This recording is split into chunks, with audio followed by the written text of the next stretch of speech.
Good morning, good afternoon, good evening, everyone, wherever it is you might be. I'd like to welcome everybody to today's webinar and thank you for your time. Since 1990, Men&Mice has been providing DNS, DHCP, and IP address management solutions for Microsoft, Unix, and mixed environments of all sizes, in addition to being one of the world's foremost authorities on DNS training and consulting services. Now, as a service of Men&Mice, I'd like to introduce my colleague from the Men&Mice Professional Services team and welcome you to this, our newest in a series of informative webinars, the IETF 92 report webinar. A couple housekeeping notes before I hand over control to Carsten. You're welcome to answer any questions you might have throughout the course of the webinar. You don't have to wait to the end, and we will be gathering these questions. Use the chat functionality here resident in the GoToWebinar. And we'll gather up those questions and then have a question and answer session at the end. Also, it's important to note this webinar is being recorded and all attendees will be provided with a copy. So again, thank you. And without any further ado, I'd like to introduce Carsten Struckman. Thank you, Paul. And hello and welcome, everybody. This is the latest of our IETF review series. And this is about the IETF 92 which happened to be in Dallas, Texas last week. So we cannot cover all of IETF. There's a lot of stuff that is debated here. We're focusing on DNS, DNSSEC, DANE, and a little bit of DHCP and IPv6. So this time the review is very heavy on the DNS side because there was a lot of interesting discussions going on and new IETF drafts going on in last week. If you want to have a full overview of everything that happened at IETF 92, you find the link here to the materials page. So let's jump into DNS.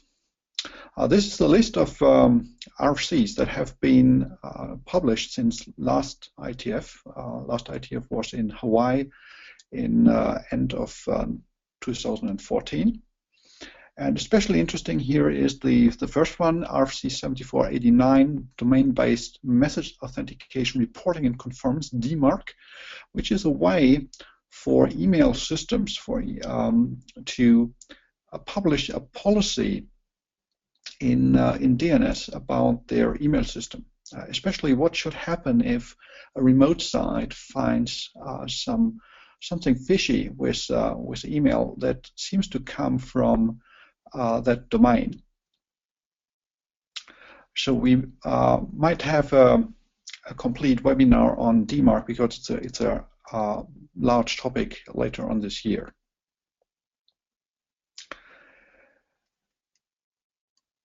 So the first topic comes from the DNS Operations Working Group together with the new DNS Privacy Working Group, and that is about QName minimization. Today, in the DNS protocol, almost all DNS resolvers send the full query name to all levels of authoritative name servers when they do recursive DNS resolution. We'll see that in a graphical slideshow in a moment. And that is problematic because that exposes the query to the operators of the root zone and the top-level domain zones. And these operators can then do some data gathering on what people are asking there. If the zone card is already known, meaning where is the delegation between the different levels of domain names, then this is not really necessary. And in the internet, the zone cut is well known. It is well known that there is delegation from the root zone to the top-level domains and from the top-level domains to the second-level domains. So instead of asking the full question, it would be enough to just ask the information about the next level. The nice thing here is that this is not a protocol change at all. So this is fully in the boundaries of the original DNS protocol as it has been laid out in RC 1034, 1035 back in 1983. It's just to change how the resolver software works.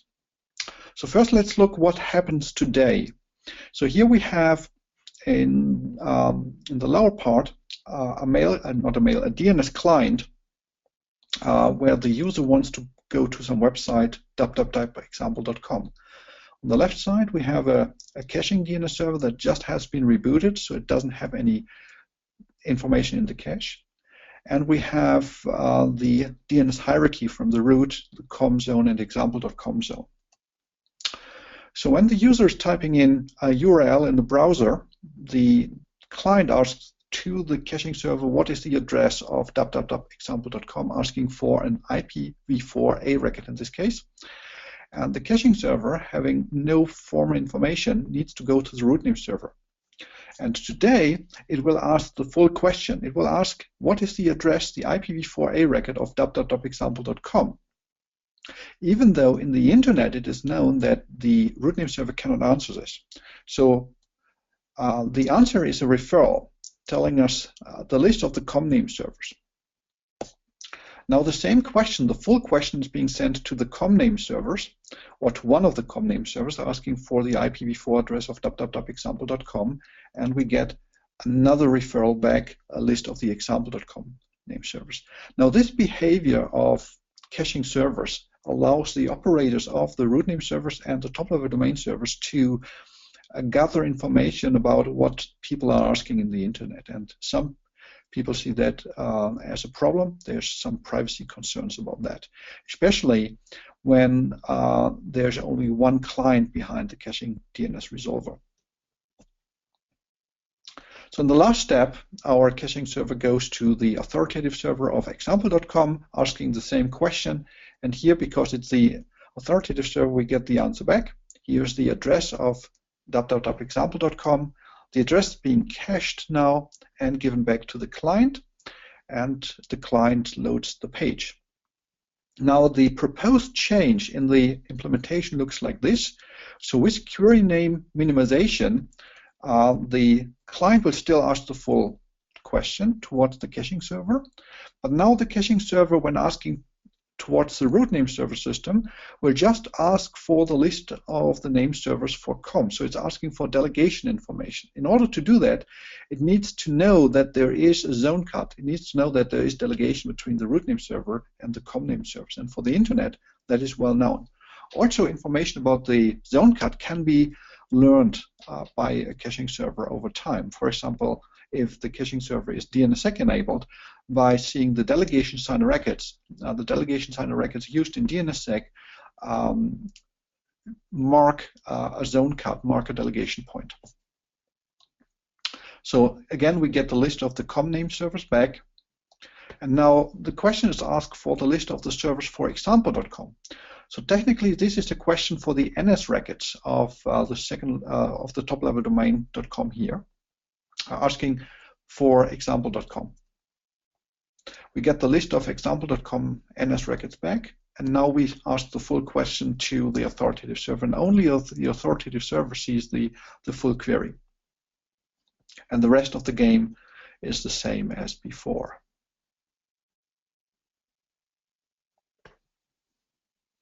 So that was QName minimization. That is currently discussed in the IETF, and because it's an implementation detail, it is very likely that will be available as an option in resolver software such as Unbound or Bind in new versions coming out. So the second draft being discussed in the DNS operations working group was the root-loopback. And that document describes how to set up a local copy of the root zone on the loopback interface that is on the same machine as a resolver. The benefit of doing that is to speed up queries, especially queries that would get negative answers from the root server system. The document shows how to implement and how to maintain such a copy of the root zone, and do it in a way that it doesn't pose a threat to other users of the DNS. During the discussion and also in the document, it is strongly noted that this is not considered best practice. It's just something that could be done, and the document explains how it should be done, if done, but it is not something that the IETF or the DNS Operation Working Group endorse as best practice. So here we have a graph that shows how this works. The client sends a DNS query to the resolver process running on either private or public available IP address, 192.0.2.53 in this instance. On the very same machine, there is an authoritative name server running on a different IP address, on a loopback address. It can be any of the IPv4 loopback addresses or on the IPv6 loopback address. That process gets the original internet root zone by zone transfer or other means. And then the root hint of the resolver process is pointing towards the loopback address. It is required to have two processes running because without that, it is not possible to do DNSSEC validation on the root zone. And yeah, DNSSEC is a function that is desirable these days. So the resolver process asks the local authoritative server for the root information, data comes back, and then the rest of the lookups is going to the internet.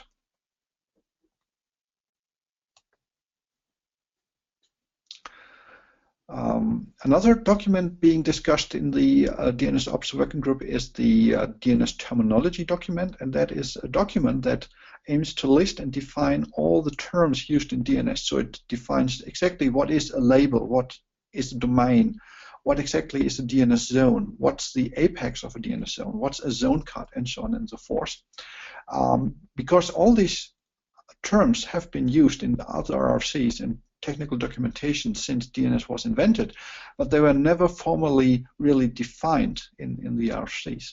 So different groups of people used them slightly differently, and this document aims now for clearing that up and documenting the use of the terms. And this is a good read for anyone who wants to understand the DNS related RFC documents and also other technical documentation in the DNS. And then there was a draft that was initiated by some recent events in February. It is about how to best block so-called meta-queries. Now, DNS knows a meta-query of type any. You can ask a DNS server for a record type of type any. Now, there doesn't exist any record type any in any zone files. Any means give me any data that is available on that server, either on the authoritative server or on the caching server at this moment of time for the given domain name. The use of this meta-query in the past has been for troubleshooting, and it is also infamous that it's been used by attackers to launch DNS reflection attacks, because the answers coming back from such an any query can be quite large. There's very little software that uses any queries. But then in February this year, Firefox 36, which is the current version of the Firefox browser, started to use any queries. And the reason for that is that the developers of Firefox, they wanted to work around a limitation in the DNS name resolution APIs in operating systems. And without knowing a better way, they started to use these any queries. Now, these Firefox as a very popular software using these any queries, that was immediately detected by some operators of DNS servers. Like you see a graph here on this page from SIDN, the Dutch registry. So there we see the number of any queries over time, and from the release of Firefox 36 up to the stability update 36.0.1, where any queries have been disabled again, we see a spike going up. Especially the web hoster and content delivery network Cloudflare, they announced immediately after they've seen Firefox doing the any queries that they will stop answering queries of type any. And this IETF, the DNS Operation Working Group, discussed what would be the right way to not answer any queries, because there are different options. Here I've listed the different options that are available to not answer such queries. So a server could send a refused, which would be the normal response for something that is prohibited by an access control list by policy, or it could send a not implemented return code saying that this server doesn't implement the any query. The downside of these two answers is that they will not be cached. So if there is a client software that uses any queries, it will query again and again and again, potentially slowing down the application and also generating more DNS load. The other option is to send no data answer. No data means a no error with no data, because that is a valid negative answer in DNS and can be cached. Also, it would be possible to send a no error response with some data. Some people suggested to send the null resource record type, which exists in DNS, and others suggested to use an empty answer with the truncated flag set, and setting truncated would force the client to use TCP. That would still allow the any query to succeed, but on a higher cost on the client side, so that the thought is here, people will only use that for troubleshooting purposes and not for speeding up some other name resolution.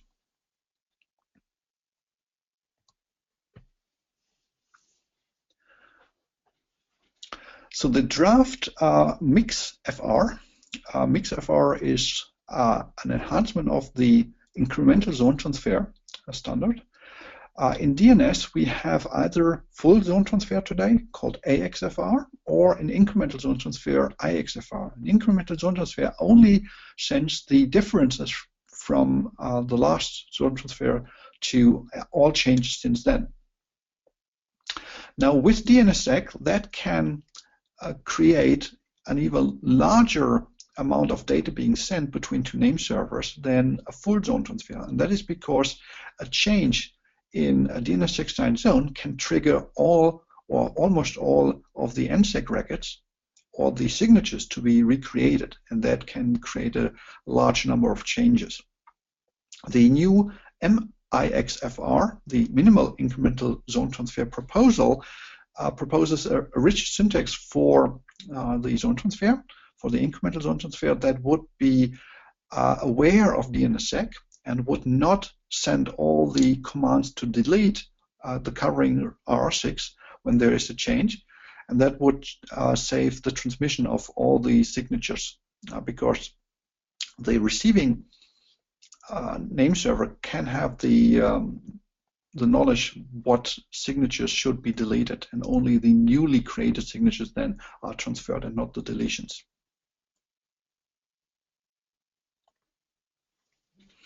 Then there was a discussion on special domain names. There is the Onion special domain name used by the Tor network. They have a pressing demand for getting the .onion special use domain in an RFC and recognized, because TLS certificates that are being given out for .onion domains are to be revoked in October this year, and once the .onion domain is official, it is possible to better use that. There's another draft talking about registering the top-level domains .corp, .mail, and .work for internal work. Our survey in the internet has shown that these top-level domains cannot be really delegated, not be really used, because so many people use them as local top-level domain names that it would create all kinds of problems using that in the real internet, and this draft now proposes to use or to set them aside for local use. And the last one is the .alt top-level domain, and the idea of the .alt top-level domain is to create a private space for an unregistered private space for domain name registration, so that everyone can just make up an own namespace below .alt in local networks and use that. The idea here is very similar to the .alt hierarchy in Usenet. All these three proposals are currently discussed in the IETF working group, in the DNS operations working group. Another draft was about the aggressive use of NSEC and NSEC3. Now, an NSEC-NSEC3 record in DNSSEC gives proof of the non-existence of specific data. Once a caching resolver has learned about things that don't exist in DNS by receiving NSEC or NSEC3 record, it could use that information to give out negative answers directly to the clients without asking the authoritative servers. That will create a shorter latency for many negative responses, especially for all the non-existing top-level domain queries that often go out from local networks. And also it would help counter these water torture attacks. These water torture attacks are these attacks that we see in the internet since a few years, where random domain names are being requested through open resolvers, and they then hit the authoritative servers and create a denial of service on the authoritative servers of that domain. The author of this draft has implemented a proof of concept for Unbound, and he says that it's working just very fine in speeding up the DNS queries and helping with the attacks. And the last draft discussed in the DNS operations group that I want to highlight here is about EDNS compliance. That is a draft by Mark Andrews from ISC, and he did some tests about the top 1,000 servers in the internet, Alexa top 1,000 servers in the internet, the top and the bottom servers, and also the Gov servers, whether they can cope with new EDNS versions.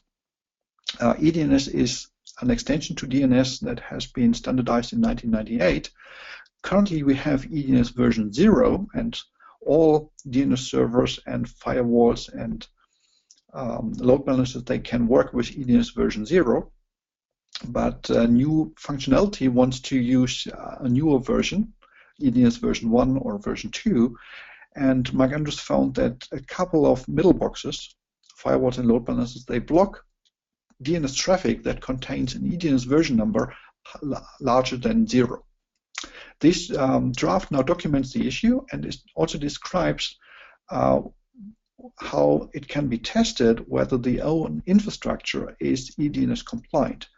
The test described in the documents used the dig command, but it requires a dig command that will be shipped with bind 9.11.x, which is currently not available. 9.11 is available in the Git repository, and we will have the link to the Git repository in our show notes. So if you want to test your own environment for EDNS compliance, you can do so, but you have to download the latest development version of bind, compile that, and use that. So that was the DNS part, and now DANE, which is also DNS related. It's about using DNSSEC to secure other means of communication in the internet. And the first is about the OPENPGPKEY resource record. The OPENPGPKEY resource record can be used to fetch PGP key materials. So it starts by the user in the upper left corner sending an email or writing an email. And that email should be encrypted, end-to-end encrypted. But the user writing the email doesn't have the public key required to encrypt the email. So the email program is sending out a DNS request for OPENPGPKEY resource records to the local resolver, which is in the middle. And that one goes out, resolves the name through the authoritative zone, example.com, on the right-hand side. The OPENPGPKEY record comes back, and OPENPGPKEY usage mandates DNSSEC signing. So the resolver validates that the DNSSEC information is correct, and if the data is correct, then the information is being given to the client, to the application. The application now has the public key of the recipient, encrypts the email with the recipient's public key, and sends the email through the mail server. And this allows end-to-end encryption without the need that the user works with managing the keys. So the key management is automated by the use of DNS. A very similar system exists for SMIME. SMIME is using X509 certificates, and here the user A, which is the blue user on the left side, receives an email from the user on the right side, the green user, containing an SMIME certificate. So the user on the left-hand side receives the certificate, but it cannot be sure that this certificate is valid, that it's really belonging to the user joe@example.com. So the mail program sends out a request for SMIMEA resource record in DNS, again to the DNS resolver. That resolver goes to the authoritative server, asks for the SMIMEA record. SMIMEA record comes back, it's being DNSSEC validated, and goes back to the mail client of user A.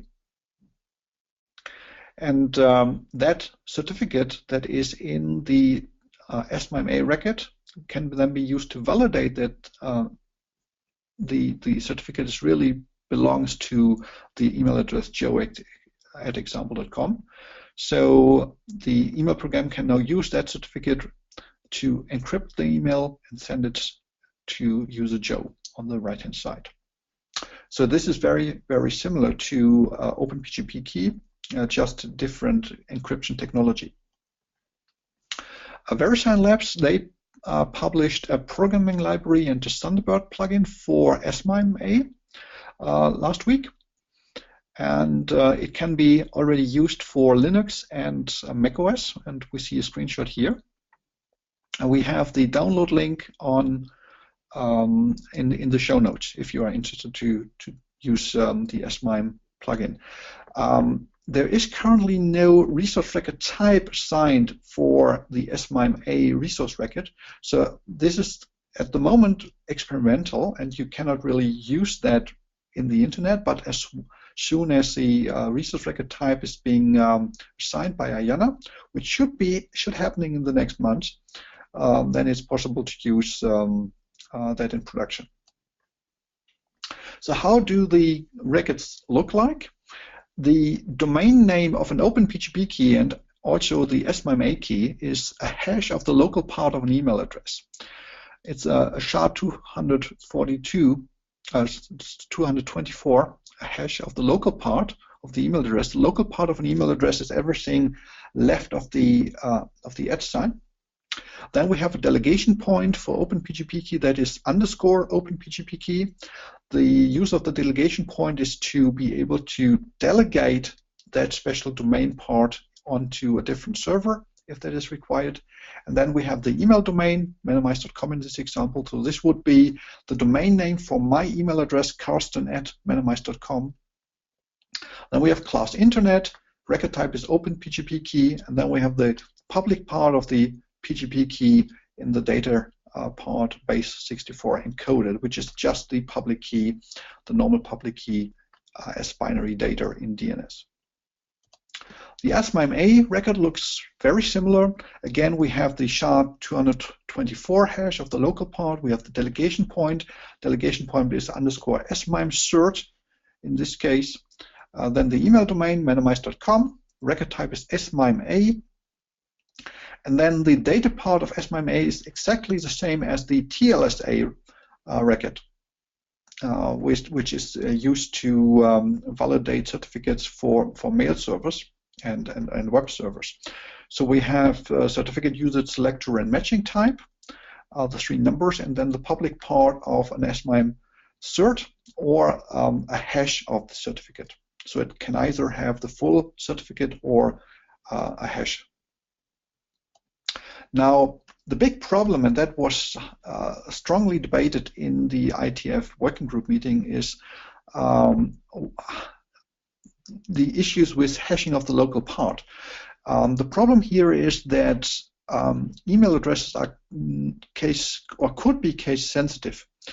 So even it is not used in this way in most installation, only the receiving mail server knows about that. So here we see 4 different versions of my email address: Karsten.Strothmann, Karsten without dot, Karsten Strothmann with uppercase first letters, and with a mailbox to deliver in with the plus sign. So all these emails, all these 4 emails, could be the same mailbox or could be 4 different mailboxes. Now, if we hash the local part, these 4 email addresses would create 4 different hashes. And in order to use SMIMEA or OPENPGPKEY, it would require it to store in DNS all different permutations of the local part that is available, which can be rather many permutations there. So this is still an ongoing discussion how to solve this remaining issue with SMIMEA and OPENPGPKEY. And there was a new resource record proposed during the DANE session. That was the payment association record. The payment association record works also similar to the OPENPGPKEY and SMIMEA record, and has the same issue because it is a hashed email address. And the idea of the payment association record is to link an email address to some account number or Bitcoin address. The idea here is if you see some payment information of a company or an organization in the internet, to be able to use DNS to verify through DNS that this payment information is really belonging to that organization or company. There already exists an open source implementation of a Bitcoin wallet that is using this record type to validate the owner of payment information. And that was about the DANE working group. Now a little bit about DHCP. Not so much happens in DHCP this time. There was no new RFC published since last IETF. And the big discussion part in the working group was the update draft for the DHCP-v6 protocol, which now has its own draft document. Before, it was just a document living on GitHub and was worked on, but now it is has its own draft document, and especially interesting if you want to get an overview about all the changes that happened from the existing DHCP-v6 to the upcoming version of the DHCP-v6 protocol. You can look in Appendix A of that document, which lists all the changes. We will have a dedicated webinar on this new DHCP-v6 standard once the new standard is a little bit stable and approaches working group last call. That was DHCP, and the last topic that I want to cover here is IPv6 and IPv4 sunset. A listing of RFCs that has been published since last time. 7421 is explaining why IPv6 prefixes for end machines should always have the 64-bit boundary, that is the /64-bit size. So it explains why that is a good idea and what would break if someone will run a network that has a non/64-bit boundary.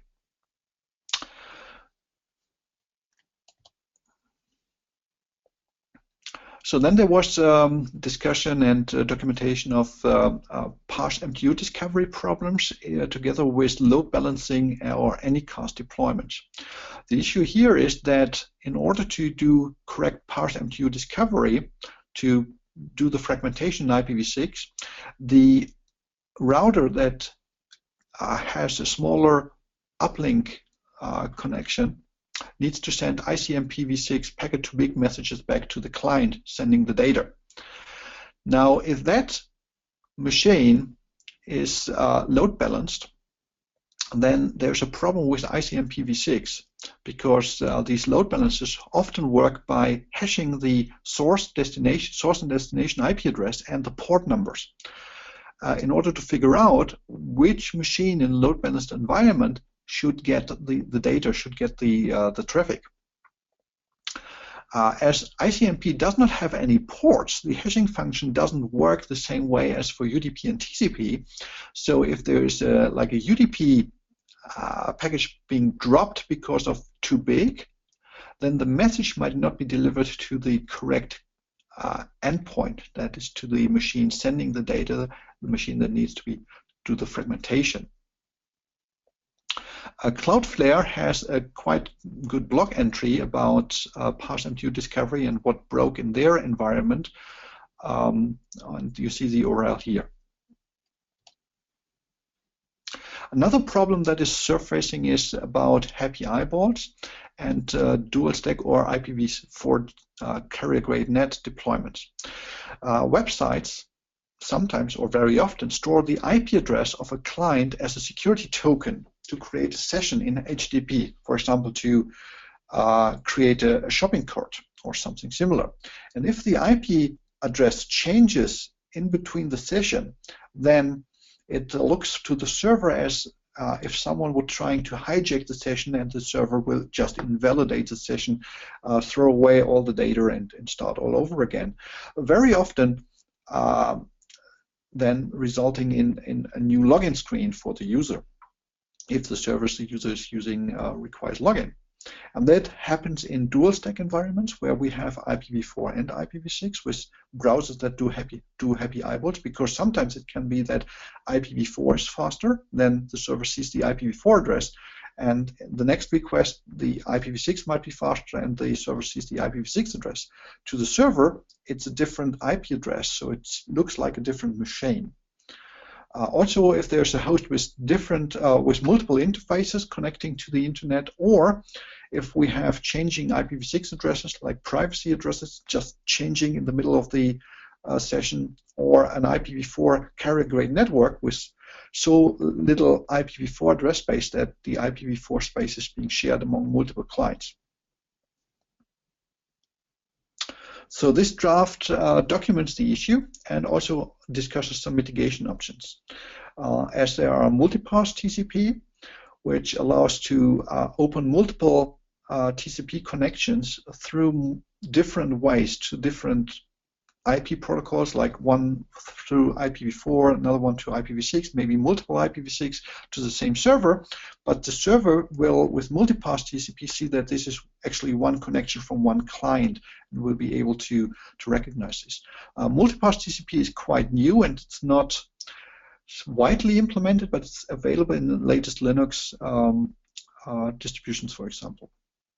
Another one is HTTP/2, which is the latest revision of the hypertext transfer protocol, and it's currently a draft, but it's in the editor queue, so it will be an RC, not short. And the best solution would be to not link any state to an IP address, but that requires other means to protect against session hijack, and that needs to be evaluated. And a lot of web application developers doesn't know how to do that today, and that is an area that needs to be researched further on. And then there were three very interesting presentations about MAP-E and MAP-T deployments. MAP-E and MAP-T are two transition protocols for giving IPv4 services over IPv6 networks. MAP-E and MAP-T are mainly used by service providers that only have IPv6 address space, but they want to give IPv4 addresses and connectivity to their clients. MAP stands for mapping of address and port, and the two flavors, MAP-E is encapsulation. So it's basically a tunneling, and MAP-T means translation. So it's like network address translation. And these presentations were from India, where a provider wants to use MAP-T in accessing or connecting clients. Japan network, they have MAP-E deployments, and in China Telecom is using both MAP-T and MAP-E, and the presentation talks about the pros and cons of the two different flavors of the MAP technology. If you are interested in MAP, please give us feedback on the webinar. Later on, we can do a dedicated webinar on transition technologies for IPv6, including MAP-E, MAP-T, and also dual stack light and 464 XLET, if that is of interest. So coming to feedback, based on feedback that we received from our last webinar, we've changed the next webinar a little bit. We do the next webinar on Tuesday, end of April, 28th of April, and the title is DNSSEC Best Practices. So we will talk about DNSSEC and whether DNSSEC enables denial of service attacks and what we can do against it. We talk about best practices in selecting crypto algorithms for DNSSEC and the key lengths. DNSSEC key rollovers, should we do them? When should we do them, and how should we do them? NSEC or NSEC3, when we do DNSSEC signing, should we use NSEC or NSEC3? What's the difference? When to use what? How to monitor DNSSEC services? What open source applications exist for monitoring? And we will give some literature recommendations, books and web pages and tutorials that you can use to learn about DNSSEC deployments. If you would like to join that webinar, you can sign up through the URL you see on the bottom of this slide. And that ends my my review. As always, you will find these slides, all the links that we had in this this presentation and much more, all the links to the RFCs and the drafts, the video recording, and if there's some errors, the errata, you can find that on our webinar page. So now we check if we have any questions. Paul, do we have any questions? It doesn't appear that we actually had any questions, but I do want to add, if somebody does come up after reviewing the slide deck or any of the links, if they do have a question and want to reach out to us, they can feel free to do so either emailing Carson or myself. And my email is pault@menandmice.com. So again, if you have any follow-up questions, please feel free to ask those. Yeah, you have seen my email address multiple times in this presentation already. All right. Thank you. It does seem like there are none. So thank you very much, Carson, and thank you all for attending this webinar. And keep your eye on your email for notifications of future webinars as well. Thank you all. Thank you, Paul. Thank you, Carson.